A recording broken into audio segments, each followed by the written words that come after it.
Welcome, everyone. Hope there are many people out there listening to us. Welcome to this conversation about the relationship between the feminist movement in Iceland and queer people and their issues. I'm Þorgerður Einarsdóttir, professor of gender studies at the University of Iceland. And with me are Ugla Stefani, Kristjo and Hanna Katrín Friðriksson. And we're going to have a discussion here for 45 minutes up to an hour. So we have 1 hour if we want. So I would like to start to ask you to introduce yourself, Ugla and Hanna. And you may have it short or as you want. Ugla? Thank you. Yeah, I'm Ugla, and I am the current chair of Trans Iceland, and I have been a part of the sort of wider LGBTQI movement in Iceland for a very long time, and I've worked with the National Queer Organization and Association of Queer Students, and I also have a master's in gender studies, so things about LGBT rights and feminist rights is something that's very close to my heart, both personally, professionally and academically. So I'm really excited about this chat today. And you're in the UK now, or what? Yes. I'm currently living in the UK and doing lots of work there. I'm currently running a film project called My Generation, which is a film project about trans people. I'm also a columnist for the Metro, and I write about all sorts of equality issues. And I'm also an author, and have published a few books about trans stuff. So yeah, lots of different things going on. Great. Hanna Katrín. Thank you. It's very impressive, Ugla. Well, I am a politician. I'm the lesbian, the only openly gay member of the Icelandic parliament for now. I'm a liberal reformist, so it goes without saying that I'm a feminist, and I believe in the principle of all individuals having the same right to make their own choices, to autonomy, to express themselves, to be heard, and the same right to a dignified life. And for me, feminism and fighting for queer rights are just the same, two sides of the same coin. It just comes down to the question, what kind of a society do you want to live in, and what kind of a society do you want to leave for the next generations? And as for human rights, the rights for a dignified life, for me, it's not a matter of regarding it as a buffet where you can pick or choose. You're either for it or you're not for it. And on a more personal notes, I have a wife for now about 26 years, and she happened to be the first female board member of the National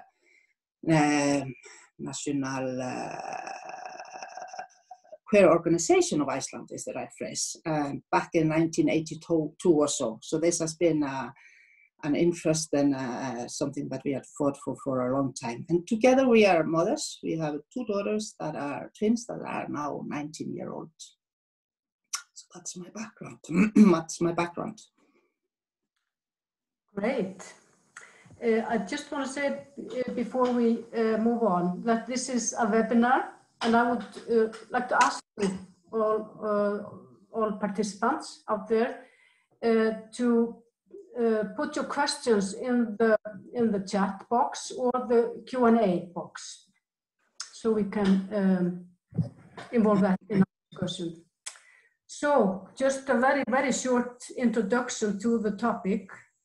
There are many things to discuss, and it's difficult to know exactly where to start, but many things have changed in the fight for rights of queer people in Iceland for the past decades, both socially and legally. We had same-sex partnership recognized in 1996, and shortly after, adoption rights. We had same-sex marriage legalized in 2010, and in 2009, we got an openly head of state, Jóhanna Sigurðardóttir. In 2019, we got the Gender Autonomy Act, and it might also be mentioned that Gay Pride is one of the largest outdoor events in Iceland, and Iceland has been portrayed as a gay-friendly country. And very recently, the Icelandic Center for Gender Equality was changed, the name and the arrangement of it, into Directorate of Equality, is supposed to address equality in a broader sense. So it's quite obvious for me as a gender studies teacher and many activists in Iceland, the feminist movement, the queer and trans movement, that we share many things. For example, the critique of the existing gender order or gender arrangement, but at the same time, these movements may have different understandings of what exactly is wrong with the existing gender order. There may be different understandings of terms like equality and social justice. But in Iceland, there have been some connections, different from one time to another, between the two movements. So we're going to talk about this, the situation in general. Why is it important to have a dialogue between the two? How can we consolidate the solidarity, the support, in order to listen to each other and support and make alliances? So I would like to start just very briefly with the situation. The situation of gender equality is considered to be very good in Iceland, as you know. It's ranked, it's considered to be a forerunner in gender equality, even though we may criticize the indicators and the measurements. But Iceland only ranks 14th of 49 countries when it comes to LGBTI rights, according to the 2020 Rainbow Europe ranking. And it moved up 4 seats because of the Gender Autonomy Act. So I would just like to start with, what is your take on this? Is this something that you have thought about, the different situation in these two issues? Are we lagging behind heavily in queer issues? Yeah. Okay. I think that I think it's very interesting in many ways, because I think, you know, when we think of Iceland and the way we sort of portray ourselves outwardly is that we are this equality paradise, and equality and human rights is something that's very important to us, and it is. And I think the sort of social attitudes of Iceland is that most people want to be inclusive, and most people want to be open, and they want this to be a place that others can look up to in terms of equality. And I think, you know, when we look at all these indexes for gender equality and also for queer rights, it's always very focused on, of course, just the legal aspect of things, and it doesn't poke out into the social aspect of things. And I think in many ways, even though the sort of legal things might be in separate ways, I think both of these socially are in similar positions in many ways, because even though, you know, gender equality in Iceland is quite far on these indexes, there's still social issues and issues in all sorts of systems. And the most prominent thing I can think of when it comes down to sexual violence and domestic violence in Iceland and how that's treated in the legal system, for example. You know, we might have very good laws on things, but I think there's still a long way to go in the justice system to recognize sexual violence and domestic abuse. And I think when it comes down to LGBT rights, I think the reason why we're lacking behind legally, according to the Ugla Europe Rainbow Map, is to do with anti-discrimination and hate speech law, which doesn't really exist in Iceland to a large extent. I mean, there are penal laws and there are things which do address it, but these laws have actually never been really put into practice. And there's only been one instance, I think, in the history of Iceland where someone's been prosecuted for anti-LGBT hate speech in Iceland. So I think, you know, if as a country that's all about human rights and all about equality, it's, you know, these are the things that we really need to start focusing on, and we really need to think about. And also when it comes down to asylum seekers and refugees, this is something that Iceland hasn't historically been very good on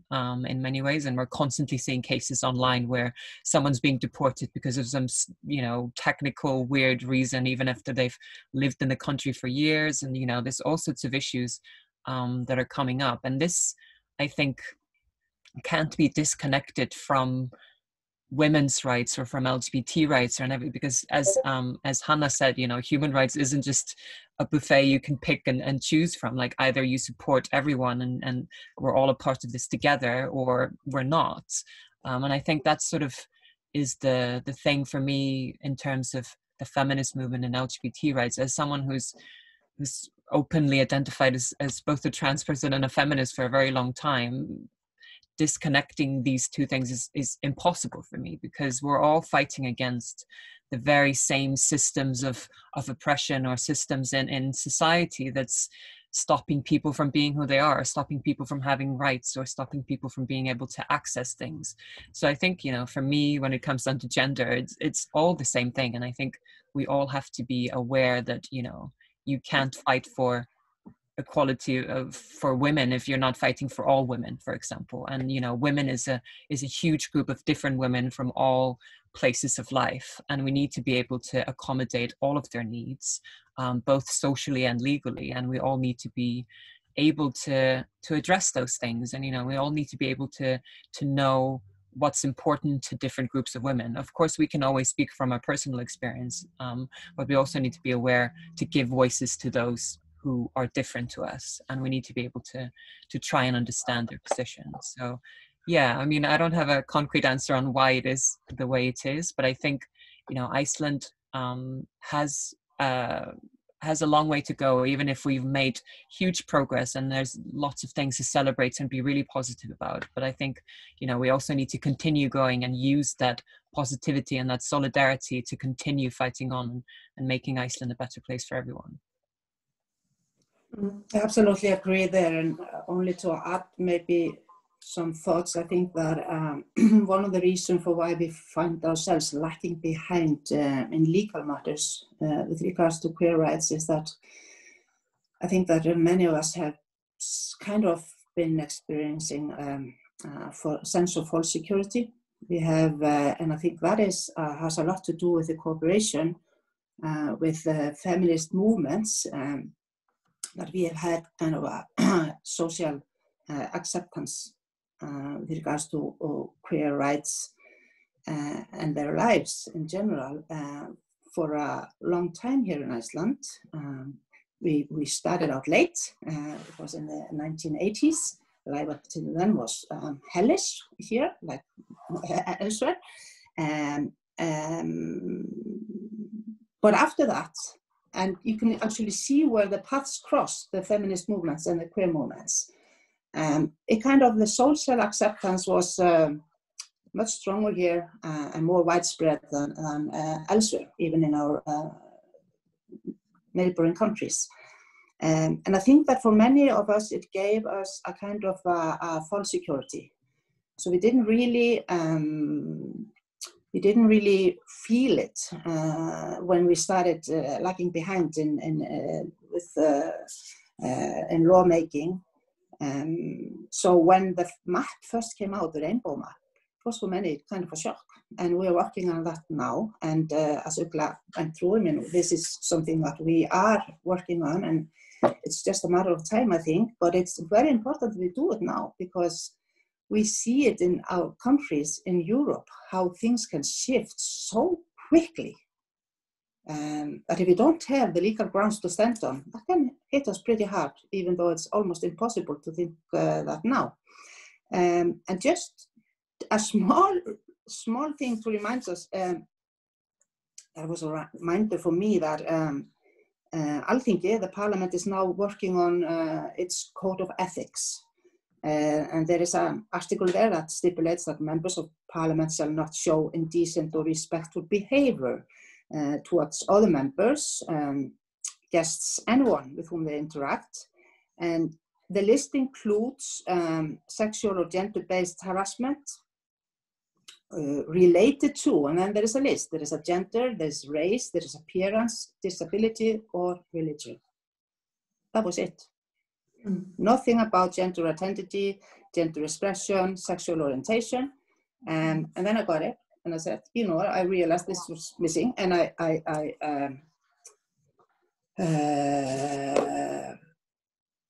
sent a message to the group of parliamentarians who are working on this, and I'm pretty confident it will be included, but it wasn't there in the beginning, and that's what I'm saying. We always need to be on the watch. I mean, we had the list was pretty extensive, but this was not there, not still, year 2020. So I'm looking forward to see the final outcome, and again, I'm quite positive it will be included. But this is just one small reminder that we always need to be awake when it comes to this. So yes, I think that this, from my point of view, is one of the main reasons for why we are looking at a legal environment with regards to queer rights that somehow doesn't talk to the social acceptance that we have here and the freedom that we have.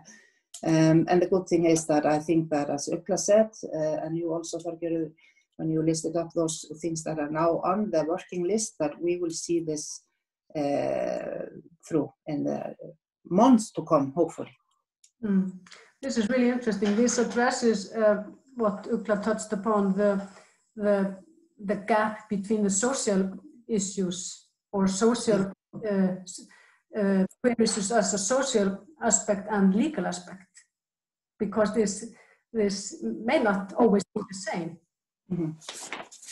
So there are a lot of things you have before you in the Parliament, Hanna Katrín. Yes. Also, I thought also a very interesting discussion about the buffet, something that you can pick and choose from. Do you think that has been the case more in the queer issues than in the gender equality topic? Or are we maybe, I should pose it differently, are we maybe more reactive when it comes to the queer movement, as you're doing now? You're asking for inclusion of dimensions that have been left out, while we have now very automatically maybe gender issues, sexual harassment when it comes to gender aspects?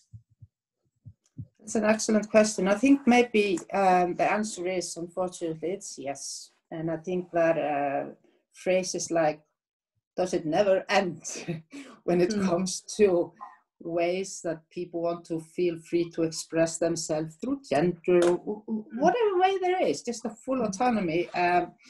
So yes, I think that, you know, and as much as I'm self for it, that we need to educate people, and it's important that people understand and are educated. Sometimes it's just, you don't really have to understand anything else, just, you know, all individuals should be free to make their own choices and be accepted and free in the community or society where they choose to live. I mean, sometimes it's just gets too much to try to, you know, because then it's so easy to stop something from the point of view that you don't like it or you don't understand it. You don't always have to. The only thing you need to understand is everyone has a right for freedom and free choices. You know, but I'm not, sorry. Yeah, really good point. The individual freedom to express yourself how you choose. It all boils down to that, basically. Yeah. We have one question here in the chat. Is there a chance that the changes to this bill would be ratified in this parliamentary session? Which bill is it? Yeah. I'm not sure when this question. Auntie Sophia Fontaine, would you maybe clarify what bill you're talking about? The one Hanna Katrín was referring to. It was the code of ethics. Yeah. That's going to be absolutely, yes. Code of ethics for the parliament. Yes. Yeah. And that would be a big step forward for the, what do you say, the sentiment in the whole country. It would be a role model maybe for. I think it's really interesting to, when we talk about these code of ethics and then they just forget to include any sort of LGBT aspect to it. And I think that kind of reveals Iceland a little bit in its attitude of being a bit like, Icelandic people are a bit like, oh, just live and let live, and they sort of just like take things for granted sometimes, and they just say, well, of course that should be there. We didn't think of doing it because of course it's there, So it's kind of like this a bit of a naive attitude towards legal things, and just because Iceland is quite progressive, it's still really important that these things are included in law, because as you said, things can shift quite fast and quite suddenly, and if we don't have these things included, then we aren't protected in case something does happen. And I think people need to realize that it isn't, making laws about LGBT rights isn't necessarily saying that Iceland is horrible and that everybody's, transphobic or homophobic or whatever. It's just about making sure we have those legal protections in place in case it happens. In case, yeah. And then we have we also have the other perspective, for example, as with the Icelandic constitution, in which we have mentioned several dimensions like gender, but it's not in all inclusive. And I know the counter argument is that if we start to mention some, then there will always be groups who feel excluded. Rather than give some groups that feeling that we just have it very rudimentary. What do you say about that? I think there's a balance that you can make there. It's an argument that you start making. Yeah. I agree. I mean, for sure, if you make a list and you don't say that it's not exclusive, you always have that danger of excluding someone. But also there is a need to address the main groups that you're focusing on. So it's a question of whether you can do it without referring to special groups, more to special rights. I don't know. It's a balance, like Ugla said. It's a tricky one, not only in the constitution but in general when making laws. So, but I have, if I may, one point about what you said about. And then we have also one question. Okay. Yeah. No. Take your point first. Okay. No, I was just making the point from what Ugla said about the Icelanders, the way we behave and address things, kind of a laissez-faire attitude sometimes, and so we don't feel the need to pinpoint things legally down because we're all in a unity. We all agree on something, and it's a rather unique for a whole nation to be characterized like this. And of course comes down to how small we are and homogeneous we have been through the centuries, and the close-knitted culture that we have. And I'm confident this has helped us in so many ways in the beginning, no question about it. But we need to be aware that it doesn't really stand in the way for formalities like legal settings when we need to. Sometimes it's almost like we're insulting group of people when we say, we need to have this formal, I need to hear you say that, we need to have it legal.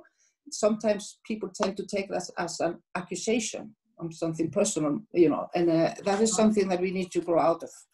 And again, yeah, exactly. This is double-edged. Yes. Yeah, I think it's when we talk about having all these groups and mentioning them, I think we're still in a place where it does matter and where we do need to say certain things and we do need to raise awareness of it. So I think that's the reason why we keep listing all these groups and we keep adding to them. And it can become an endless list, but what's the worst thing that's going to happen if it becomes a long list? So yeah, that's the tool we have to fight against discrimination. If you don't name it, then you don't see it, then don't recognize it. Yes. We have maybe we shall take this question now. Hello everyone. Thank you very much for creating this space. How did this code of ethics emerge? Who impulsed it and who wrote it? Maybe relates to some forms of discrimination were not included in the code. To what extent will this code expand beyond the parliamentary discourse? discourses, for instance, in the broader society? So. Thank you. It's a huge question, and I'm not even sure that I have the means to answer it right now. The thing is that it has been now, there is a draft of a bill about a code of ethics for parliamentarians. We have had such a code for the past few years, at least. And the bill that is being drafted now says that after each election, when a new parliament gathers, they should set their own set of code, or its own code that will be in place, built on, you know, some main lines.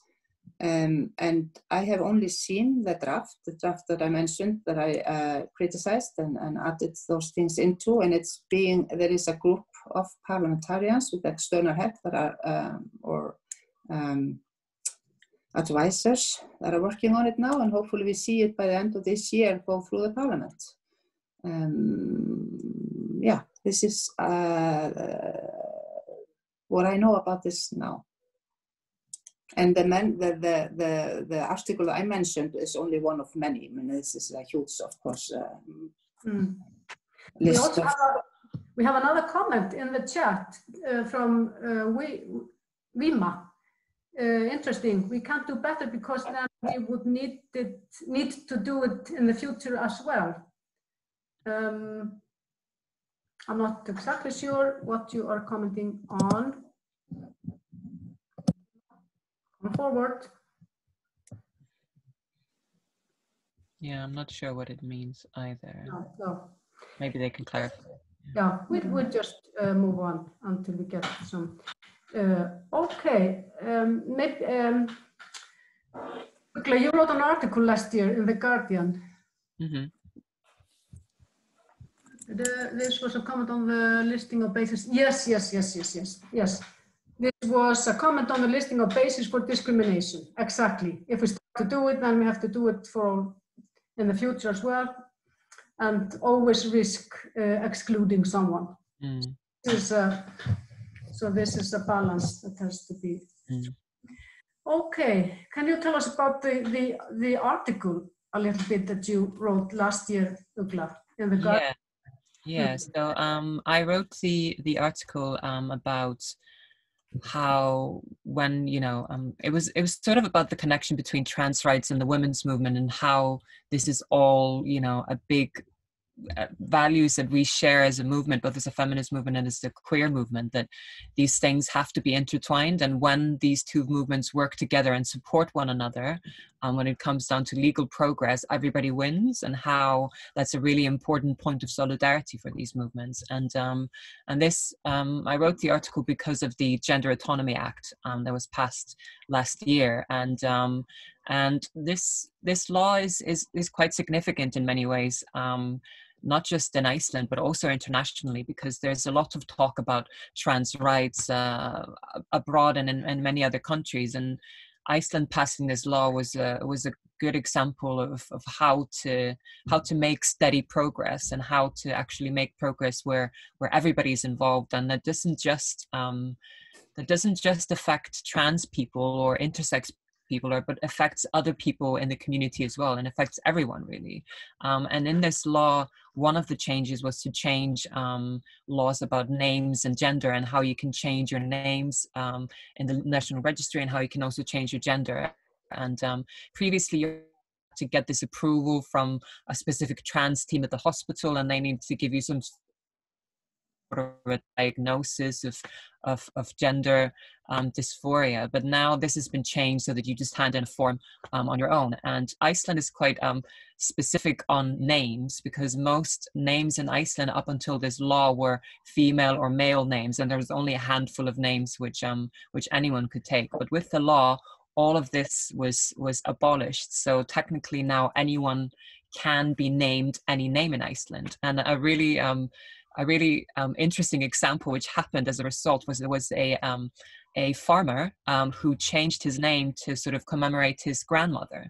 So he took the name Sigríður Hlynur, and Sigríður is traditionally a woman's name in Iceland, but because of the law, he was able to name himself that, and he did it to honor his grandmother. And that was a sort of a really lovely result of this law, which had nothing to do with him being trans or anything like that. He's just a cisgender man who is a farmer and wanted to honor his grandmother. So this is an example of how a law like this can affect other people. And there isn't just trans people that want to have all sorts of names and take different names on. And I think that's one important aspect of these laws and how they can actually benefit others as well. And I think on a bigger scale, you know, this law sort of comes into an international discussion that's happening about trans rights. And it just says quite clearly, we are supporting trans people, and it's really important that trans people have the autonomy to identify and be whoever they want, both legally and socially. And we can't place,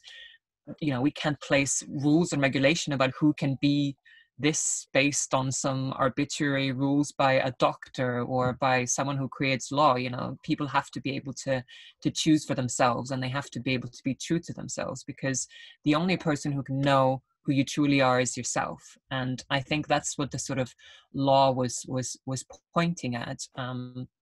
But even though the law was quite good on trans rights, it wasn't quite addressing intersex rights quite as much as we would have wanted to. But hopefully that's going to be rectified soon through the parliamentary process, at least to a large extent. And but when it comes down to trans rights, which is what I was focusing on in the article, it is quite good, and it sort of showed the solidarity of the human rights movement in Iceland, because I think all major human rights organizations, feminist movements in Iceland wrote a positive review for the law and were quite supportive of it, and saw that this was a really important step for equality in Iceland. Because, you know, again, as Hanna Katrín said at the beginning, you know, it's not a buffet. Like, either you fight for the equality of everyone and you support all of these different groups and what they need to achieve, or you're not, you know, you're not doing what you're saying that you're doing. You need to be committed to everyone. You can't just pick and choose whatever suits you.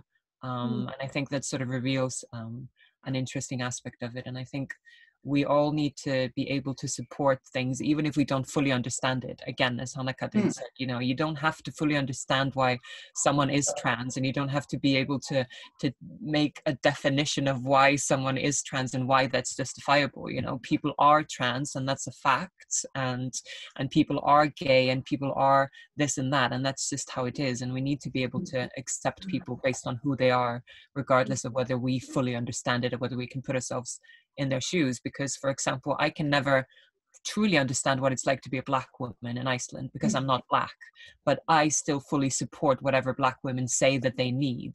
And I'm really, really aware that I need to listen, and I need to let them speak about what they need, and I need to support it, and I need to be there. And I think that's the foundation of feminist solidarity, that, you know, we fought so long to be listened to and for our experiences to be considered valid, as personal and political as they might be. So we need to be able to afford that to everyone, even if they're not like we are. I would like to continue a little bit on the Gender Autonomy Act. Ugla said that there were almost only positive reviews of it. As if I remember correctly, there was only one negative or skeptical review of the proposition, and that was from the National Registry, more or less for technical reasons, right, for the content. So I would like to ask you, Hanna Katrín, you were in the parliament, parliamentarian then. How was the discussion? And I think this was, I mean, supported by almost everyone. Yes, I think I remember correctly that there was no vote against it, but there may have been some sitting by or not being present in the hall at the time of the voting. But yes, and it was absolutely wonderful to feel kind of the environment in the parliament. And it's with regards to the intersex rights, there is a bill now that for most part corrects that, and we just need to see that go securely through the parliament. It might be more difficult because we have some, at least voices have been heard, but we'll see. And I'm pretty sure there is a good majority for it at least. Mm-hmm. But it's true, it went through, it was very well prepared, and it's just has to be said that the spirit, the consensus in Parliament now is very good with regards to things like this, and I think even that the laws on name changing has met hard opposition. It's more skepticism about that proposition. Yes, there seem to be quite conservative views from many, but and the funny thing is that. And it's almost funny to see that change go through in connection to the Gender Autonomy Act, and it would be as a standalone, as we have tried in my party for years now, and it's just because that, this, your own name, it doesn't get much more personal than that, and it's just such a crazy thing to imagine that for so long people have been trying to stop people from the rights to call themselves their own name, regardless of the gender identity, and it just shows how so many things in our day-to-day lives are related to outdated gender norms, really. So that's a good thing, and it's been at my heart. I mean, my father moved to Iceland and then after mid last century and had to change his name to become an Icelander. So this has been for me quite personal for a long time. One point, because you talked about Ugla, and both of you, and we've been talking about the connection between trans rights or queer rights and women's movements, and how we have, with regards to queer rights, kind of been supported by the larger feminist movements and women movements, and kind of clearly in Iceland they supported the first important steps along the way. But it goes both ways. And I found it so significant to see the protests in Poland against the those horrific abortion laws, when the picture of this woman, when the protests in the backlight, and she was holding the rainbow flag, discussing abortion laws. I mean, this was just so significant for the way these two movements work together. It was beautiful in its ugliness. Yes, beautiful signal of. I must emphasize that what you said, Ugla, about the review, or what I said about the reviews. There were, of course, criticism in the reviews about that the rights of intersex children are not guaranteed in the. Yeah. We have one question here waiting. Hello, and I would like to ask whether there is a TERF movement in Iceland. And then I'm from Spain, and there is this movement is gaining more and more importance in the feminist discourse. Thanks. So, do we have a TERF movement in Iceland? Okay, well, yeah. For those... Maybe explain the term. Yeah. Trans, exclusionary, radical feminists. Mm-hmm. Yeah, this term sort of comes from the people who identify as feminists but are also against trans rights and sort of fight against trans rights in essence. They also call themselves gender critical feminists as well. And these movements have been gaining some prominence, especially in the UK and in the US in particular. But I think in Iceland, this has never really become a movement per se. I mean, of course, there are people who are skeptical and people who might, see themselves as TERFs or might be against trans rights within the feminist movement. But I think the majority of feminists in Iceland are quite aware and inclusive of trans rights. And I think a lot of people just haven't even thought about or even heard about all of these sort of arguments that these sort of anti-trans groups have, because it seems so ridiculous to most people, I think, to think about. And I think there's also another question, which I think I will answer in conjunction to this. So they say, do you think there are some areas which rights of one group clash against the rights of another group, for example, women-only spaces, or is this a moot point? And I think this sort of feeds directly into this whole idea of the TERF movement, because this is a very prominent point that this sort of anti-trans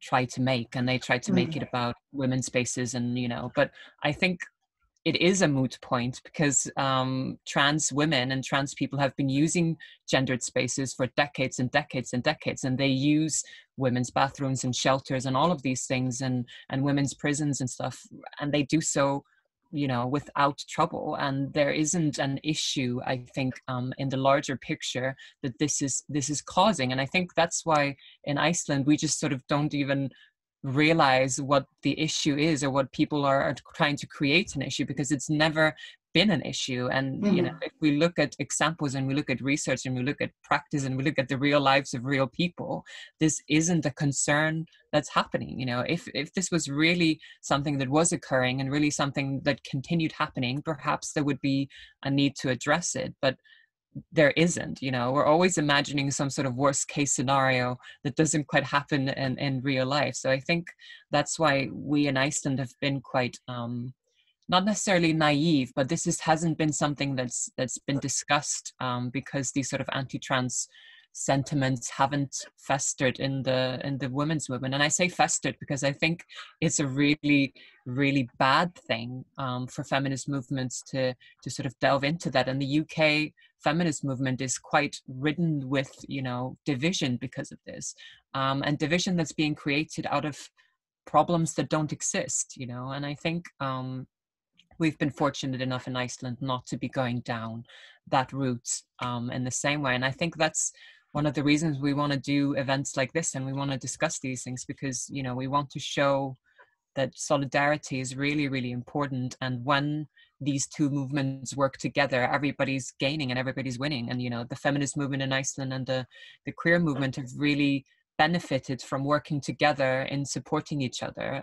for a very long time. And on the Gender Autonomy Act and all of these things have been really successful, and have really brought these two movements together in many ways. And I've had really great cooperation with feminist and human rights organizations in Iceland because of it. So I think, people need to realize that it's a really important thing to have that solidarity. And we've always been fortunate in Iceland that there has been that conversation between those movements. And of course there has been clashes and challenges, but that happens in every movement and every sort of conversation about things. But I think there's always been a positive direction which things have moved in once we've been able to have those conversations, and once we do bring these things up. And of course there's things to continue working on, but I think the overarching sort of concept is that people really want to support each other, and we've never gone down that route to any extent. And I'm really happy for that, because it's really refreshing to be coming to Iceland and coming into discourse in Iceland about queer rights or trans rights or feminist rights, because it's in such a different level than, for example, in the UK where I'm living now, where things are actually quite hostile and quite bad in many ways, not just on trans rights, but just LGBT rights in general. In some ways, and the UK has a long and an ugly history of how they've treated LGBT people, which is why I'm really happy that Iceland hasn't gone down that route, and we're in a much better place, even though there are challenges, but we're still much in a much better place. I think healthier challenges. Yeah. I really agree with you, Ugla, on how you depict the relationship between the two. There have, of course, been incidents in the history of Icelandic women's movement where we have seen some clashes. That mostly around maybe seminars or conferences where we have invited people from abroad who have then been known for being, TERF or anti-trans views, but these issues have been raised. So the women's movement have been reminded of this, that trans people have reminded of themselves. So I think we have managed to, create a path for a dialogue, for sensitizing or awareness. We have another question. Maria Hjaltins, perhaps it could be put into law that all schools should make the pupils read the book Transgender Warriors. What do you say? Would you like to legalize on that, Hanna Katrín? We've got suggestions from parliamentarians to get a gender obligatory. I'm all for freedom of choice in the education system actually as well.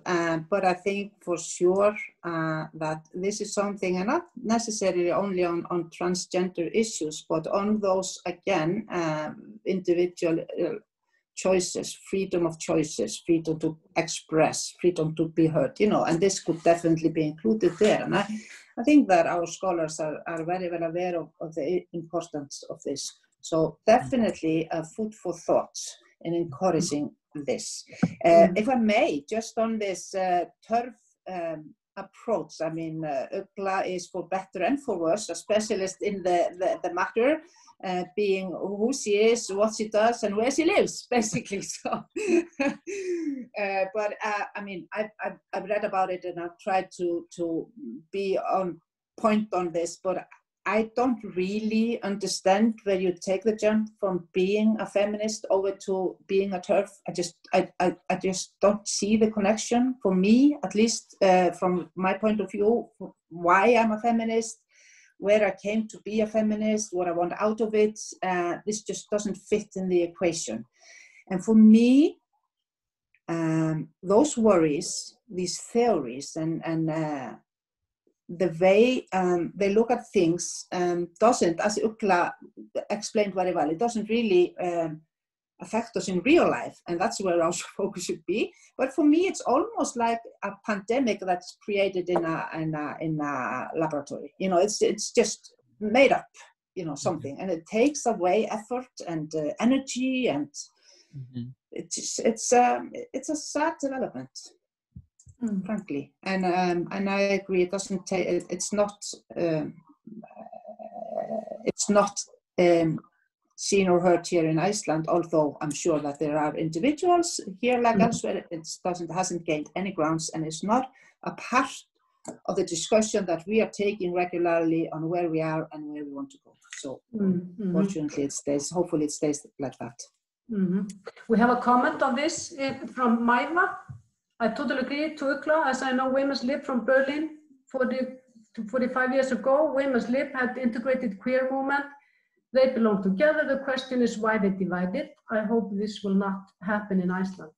So what do you say about the future? Is there a risk that this will happen in Iceland? So it was my last point that I sent to you before our talk about the populist movement. Are women's rights and queer rights being threatened now? And that may be a reason for the movements to see more conflicts between them, unity? I think in Iceland we benefit a lot from the fact that we are only a small population. And I think, you know, when we talk about the women's rights and the queer movement, there are people who cross both of these movements quite significantly. And there's quite a large group of us, you know, who go into both. And I think that's what we have benefited a lot from, that we've always been able to have these conversations within both of these movements and together.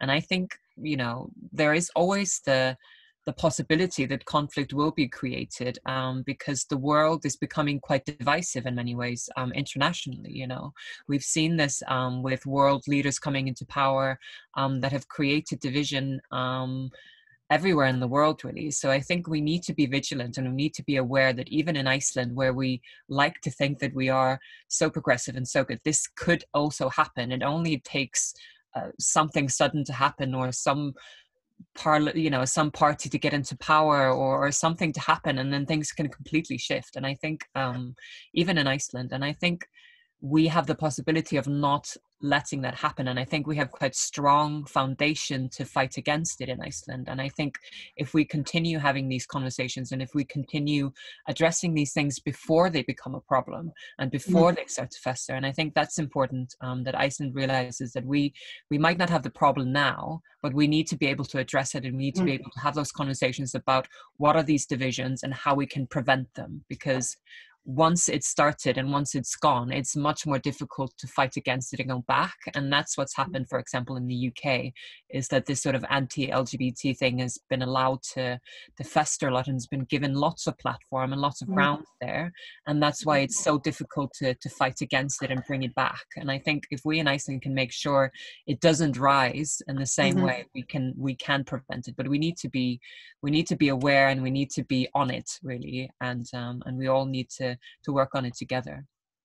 And much of this comes down to leading figures, politicians, powerful people in Iceland not giving legitimacy to these voices. So what do you say about that, Hanna Katrín? No, I absolutely agree. Give them a platform. Yes, I absolutely agree with everything that's being said here, both of you. And the first thing that we need to make sure, again, is that the legal environment is as it should be, the best. And hopefully we are at the full force forward there. But I absolutely agree that there is always this danger. And there is okay to be hopeful, but we may not and never sleep on our guards. And this can happen so quickly. And we see it everywhere. And it doesn't even take voters to vote for someone who voices these opinions. Someone who's already in power can start using this for some reason. And that is the main danger. And again, that's why the legal environment is so important, and that we continue to discuss those things, to be way to include everyone, to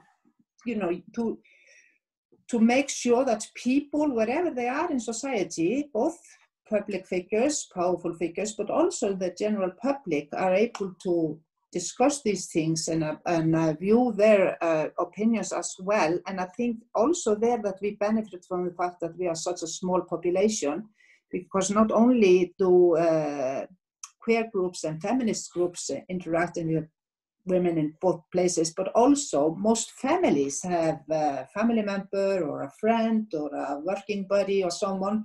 So it's not like we have isolated the unities in the community of queer people, or it helps, and we need to keep it like that. So again, while we are happy with the progressive ways that we have approached things for years, we must always be awake and not let the voices that say enough is enough.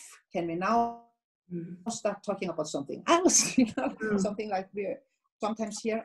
It's not the matter, no, because human rights are never enough. We've never reached the final decision. It's always a matter of development.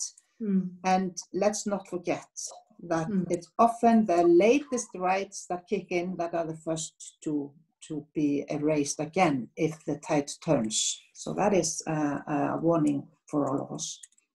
The struggle for human rights is a never-ending story. Basically. We have 2 questions or comments in the chat box, which I think might be a very nice way to round up. Mari Hjaltesdóttir she says, as a teacher, I'm concerned that the education system does not train all our teachers in equality, for example, gender studies, trans rights, gay rights, racism, and all that. So in reality, our children's education on those matters depend on the teacher's interest in the matter. This is a conversation that needs to start at the top, and we all need to be in it. And we have another comment. The Icelandic legislation is helping in many ways. Our nation is very small, and it's easy to educate Icelanders. Where is our biggest challenge for trans children living in Iceland? And last one, which is quite long actually. I think I will read it. I don't want to quell your optimistic view. It's Arna Magna Danks regarding Iceland. Surely things are better here than a lot of places around the world. Still, gender studies, including equality and queer studies, are not taught to any extent within our educational system. That's right. Newly graduated teachers talk about that they had to do one course on the issues. Books that reflect other relationship forms than father, mother, two children, and dog are extremely rare. And new study shows that queer youth are afraid of coming out. And those that do experience lack of support, lack of understanding, and lack of solutions to sexual harassment of any kind. We address harassment. We also see the gender critical views are more common than we think every time a trans person goes swimming. So we maybe take the last minutes to get your comment on this. Yeah, I think there's a good point to be made about the educational system, and I think this is where it really needs to start. And this is one of the fundamental frontiers, I think, about queer rights and about gender equality in general. If we're not teaching it, you know, in schools, we are not teaching it to our future generations. So I think this is one of the, for me, and has always been sort of a place where I think things need to start. And I think one of the reasons why LGBT rights have made such progress is because the National Queer Organization went into schools and they started teaching kids, and they started having those conversations in school about these rights. And I think, you know, this needs to become a more combined factor in all of the curriculum, and needs to be, as someone said, not just a course one time that someone takes. It needs to be integrated into all of the different aspects of education, and it needs to be discussed there. And I think it needs to be mainstreamed a lot more into the curriculum and into the educational system in general. And I think, you know, as Arna Magna is saying, you know, there is still a lot of things that need to be addressed, and there is still harassment, and there is still discrimination that we need to address. And I don't want to, my optimism isn't meaning that those things don't exist, but I also want us to be able to think about how we can move forward, and how we can use the positive things and the good things that have happened to address those things, and to challenge all of these bad things that are still happening. And, you know, this sort of anti-gender critical views that I see on Facebook, even in Iceland, every day, you know, I do see them, and they are still there. But I think we, as a movement, which is why it's so important that we address it and we talk about it and we say, this is not acceptable, and we don't, you know, adhere to this in Iceland. And that's why big organizations, public personalities, and people need to be visible in their support and say, well, actually, I don't think this is right, and I don't get it, and this isn't a part of what we do in our work or what I stand for. And I think that's a really, really important thing to do, to challenge it and to make sure it doesn't continue festering. And just on the last point about trans children living in Iceland, what's the biggest challenge? I think the biggest challenge is, as has been raised recently, about the sort of services provided to trans children and teenagers in Iceland is still not quite formed, and there isn't a specific team any longer at the children's unit that should be dealing with it. So I think when it comes down to trans children, I think the biggest challenges are making sure that services for them are well-rounded, and there are people who are providing those services that are, you know, that have experience and are experts in this issue. And I think that's lacking in Iceland. There isn't the sort of expert experience on trans kids and how to provide them services and support. And I think this also comes down to the educational system and to schools. You know, how are these kids supported in their schools, and what policies do schools have in place, and what's in the curriculum to make sure that all students are supported and feel safe and happy in school and aren't bullied for being who they are. So I think, you know, the biggest challenge is, as always, raising awareness and just continuing on, because we aren't there yet, and there's a long way to go, but we still have made a lot of ground. So we can use what we've already achieved to inform us and continue going forward and making sure that we fight against these things. Absolutely. Yes, thank you. Just to add a little thing, I mean, this is an excellent reminder that while we are focusing on the bigger picture and maybe external threats. When we see the developments in countries or societies near us, we have to, of course, work closely on those issues that are closer to home, unfortunately. The persons that are experiencing things like you are describing in the school system or in their day-to-day lives. And obviously, the education is a huge factor there. I know of the work of the queer organization and their constant fight for financing this work. So this is something that I will just take with me, and we will continue to work on this. And I thank you again for bringing this up, both the educational system and the fact that while we are quite happy with the way the broader picture looks, especially in comparison with other countries, we have to continue to make Iceland a safe space, a happy space for all. And this is an important reminder of that. Thank you. We have one comment from Helena Robert asking for some texts or papers or about Iceland. So please feel free to send me a line and I can send you some articles and stuff. And I also just want to say here, we are not denying that there are problems and opposition and like Arna Magnadangs was mentioning, we're just trying to work the cracks to find a way to move forward. And I hope that this conversation has contributed to that. So just thank you so warmly, Ugla and Hanna Katrín, for this very nice and interesting discussion. And thanks to all of you out there who have been with us, posing interesting questions. Thank you all. Thank you. Thank you. Thank you. Bye. Bye-bye.